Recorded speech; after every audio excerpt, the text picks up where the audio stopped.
শিশু মৃত্যুকে কেন্দ্র করে তেহট্ট মহকুমা হাসপাতালে উত্তেজনা, ভাঙচুর। হাসপাতালে ভাঙচুরের অভিযোগ রোগীর পরিবারের বিরুদ্ধে। সাপে কাটা শিশুকে হাসপাতালে নিয়ে গেলে মৃত বলে ঘোষণা করেন চিকিৎসকরা। এরপর শিশু বেঁচে আছে বলে গুজব ছড়িয়ে পড়ে। দেহ ময়নাতদন্তে পাঠানোর সময় গুজব ঘিরে উত্তেজনা ছড়ায়। শিশুর দেহ জোর করে ছিনিয়ে নিয়ে যাওয়ার অভিযোগ মৃতের পরিবারের বিরুদ্ধে। তেহট্ট মহকুমা হাসপাতাল যেখানে উত্তেজনা সৃষ্টি হয় শিশু মৃত্যুকে কেন্দ্র করে, হাসপাতালে ভাঙচুরের অভিযোগ রোগীর পরিবারের বিরুদ্ধে।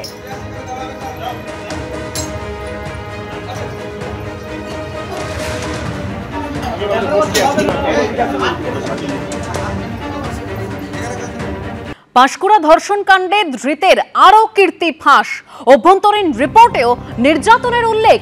জেলা স্বাস্থ্য দপ্তরের অভ্যন্তরীণ কমিটির রিপোর্টে চাঞ্চল্যকর তথ্য সামনে আসছে। পাঁশকুড়া সুপার স্পেশালিটি হাসপাতাল যেখানে এক স্বাস্থ্যকর্মীকে ধর্ষণের অভিযোগ সামনে এসেছিল এবং সেই ধর্ষণের ঘটনায় ঠিকাদার সংস্থার ফ্যাসিলিটি ম্যানেজার জাহির আব্বাস খানকে গ্রেপ্তার করা হয়েছে এবং তার আরও কীর্তি এবার ফাঁস হলো।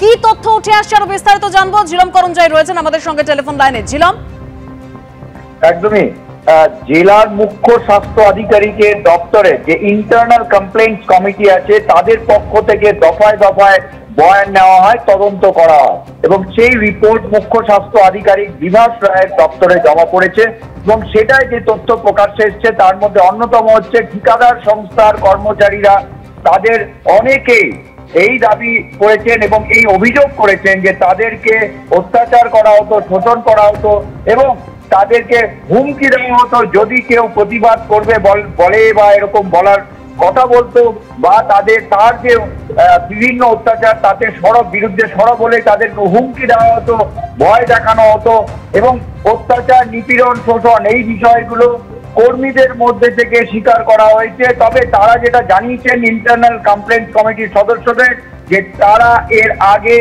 অভিযোগ জানাতে সাহস পাননি। তারা এই বিষয় নিয়ে অভিযোগ জানাবেন যখন সেই বিষয়ে হুমকি বারবার দেওয়া হচ্ছে, তাই ভয়ে তারা কখনো এই বিষয়ে এর আগে বলেননি। এর পাশাপাশি তোমাকে জানিয়ে রাখবো যে ইন্টারনাল কমপ্লেন্ট কমিটির কাছে বয়ান যারা দিয়েছেন তাদের মধ্যে ঠিকাদার সংস্থার পুরুষ মহিলা সমস্ত কর্মচারীদের মধ্যে থেকে বয়ান নেওয়া হয়েছে। এমনকি ঘটনার দিন যেদিন অভিযোগ হয়েছে সেই ঘটনার দিনে সরকারি এবং ঠিকাদার সংস্থার সমস্ত কর্মচারীদের বয়ান নেওয়া হয়েছে। তবে এই ইন্টারনাল কমপ্লেন্ট কমিটির যারা বয়ান নেওয়ার মধ্যে অন্যতম অভিযোগকারিনী তিনি বয়ান দিতে আসেননি বলে আইসিসি জানিয়েছে এবং তারা এটাও জানিয়েছে যে জানা গিয়েছে যে সেখানে লিখিতভাবে অভিযোগকারিনী উপস্থিত হবেন না সেটা জানিয়েছিলেন। আর অন্যদিকে যে অভিযুক্ত জাহির আব্বাস খান তিনি পুলিশ কাস্টাডিতে থাকায় তারও বয়ান নেওয়া সম্ভব হয়নি। যদিও এই রিপোর্ট জমা পড়েছে মুখ্য স্বাস্থ্য আধিকারিকের দপ্তরে এবং ডক্টর বিভাস রায় সেই রিপোর্ট স্বাস্থ্য দপ্তরে খুব শীঘ্রই ফরওয়ার্ড করবেন তার রেকমেন্ডেশন দিয়ে। একদম ঝিলম, তুমি আমাদের সঙ্গে থাকো। পাঁশকুড়া সুপার স্পেশালিটি হাসপাতাল যেখানে স্বাস্থ্যকর্মীকে ধর্ষণের যে ঘটনা ঘটেছিল সেই ঘটনায় অভিযুক্ত অর্থাৎ ঠিকাদার সংস্থার ফ্যাসিলিটি ম্যানেজার জাহির আব্বাস খান তাকে গ্রেপ্তার করা হয় এবং তখনই এই জাহিরের বিরুদ্ধে একের পর এক নির্যাতনের অভিযোগ সামনে এসেছিল। এমনকি এটাও বলেছিলেন স্বাস্থ্যকর্মীরা যে ভয় দেখিয়ে জাহির আব্বাস খান একটা পার্টিকুলার রুমে ডেকে নিয়ে যেত এবং সেখানে নির্যাতন চালাতো, ভয় দেখাতো যে যদি কাউকে বলে দেওয়া হয় তাদের প্রাণের হুমকি দেওয়া হতো, প্রাণনাশের হুমকি এবং তাদের পরিবারকেও ছাড়া হবে না এরকম হুমকি দেওয়া হতো। আর এবার অভ্যন্তরীণ কমিটির যে রিপোর্ট সেই রিপোর্টেও চাঞ্চল্যকর তথ্য অর্থাৎ সেই রিপোর্টেও নির্যাতনের উল্লেখ। মুখ্য স্বাস্থ্য আধিকারিক বিভাস রায়কে রিপোর্ট জমা অভ্যন্তরীণ কমিটির। এই রিপোর্ট স্বাস্থ্য দপ্তরে জমা দেবেন মুখ্য স্বাস্থ্য আধিকারিক। পাঁশকুড়া হাসপাতালের ঠিকা সংস্থার কর্মীদের বয়ানও রেকর্ড করা হয়েছে। হাসপাতাল কর্মীদেরও বয়ান রেকর্ড। যৌন নিগ্রহ সম্পর্কিত অভ্যন্তরীণ কমিটির অভিযুক্ত জাহির আব্বাস খান নিয়মিত অত্যাচার চালাতো, শোষণ করত, ভয় দেখিয়ে অতিরিক্ত কাজ করানো হতো। জাহির আব্বাস খানের ভয়ে হাসপাতাল কর্তৃপক্ষকে অভিযোগ জানাতে পারেননি কর্মীরা। ঠিকাদার সংস্থায় নজরদারির কোনো ব্যবস্থাপনা ছিল না, উল্লেখ জেলা স্বাস্থ্য দপ্তরের। যৌন নিগ্রহ সংক্রান্ত অভ্যন্তরীণ কমিটির রিপোর্টে নির্যাতনের উল্লেখ রয়েছে।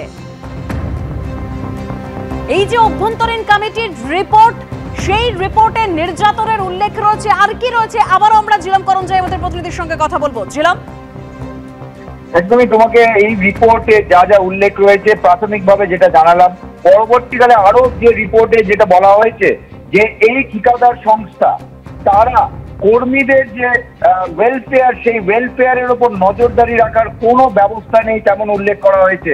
অর্থাৎ এই কর্মচারীরা তাদের নিজেদের সংস্থার মধ্যে কোথাও অভিযোগ করবে বা এই অভিযোগ না করলেও মেইন জায়গায় তারা যে নজরদারি করতে আসবে মেইন অফিস থেকে, অর্থাৎ কলকাতায় এই সংস্থার যে অফিস আছে সেই অফিস থেকে কেউ এখানে এই পাঁশকুড়ায় আসতো না, এবং তারা রিপোর্টে সেটাই উল্লেখ করেছে। এবং তারা যেটা জানতে পেরেছেন যে পুরো বিষয়টা নজরদারি করা এবং পরিচালনা করা পুরো বিষয়টার দায়িত্বে দেওয়া হয়েছিল জাহির আব্বাস খানকে। এই ঠিকাদার সংস্থা পুরো জাহির আব্বাস খানের উপর নির্ভর করে থাকায় এই পরিস্থিতি তৈরি হয় বলেই রিপোর্টে উল্লেখ করা হয়েছে। ধন্যবাদ ছিল।